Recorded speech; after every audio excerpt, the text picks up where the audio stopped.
dan dia merebak. Yang tu yang paling penting dengan HFMD, sebab dia merebak itu adalah penting untuk kita jaga.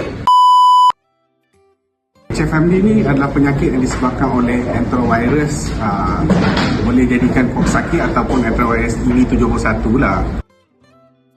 So basically dia akan menyebabkan orang tu ada gejala ruam di tangan, kaki dan mulut. Dia tak semestinya ada semua, tapi boleh ada salah satu, dan dia merebak. Yang tu yang paling penting dengan HFMD, sebab dia merebak itu adalah penting untuk kita jaga cepat supaya kita isolasikan juga dia punya pesakit tu supaya dia tak merebak cepat. Gatekeeping sangat penting untuk HFMD, di mana bila ada budak-budak dihantar ke pusat jagaan, dia kena periksa dulu budak ni ada gejala atau tidak, ada ruam atau tidak. Kalau tak sihat, kena bagi tahu parents untuk bawa ke klinik untuk rawatan. Bila tahu anak tak sihat, kena bawa ke klinik untuk rawatan dan hindari daripada hantar ke pusat jagaan sebab benda ni boleh merebak. Terima kasih doktor. Okey, sama-sama.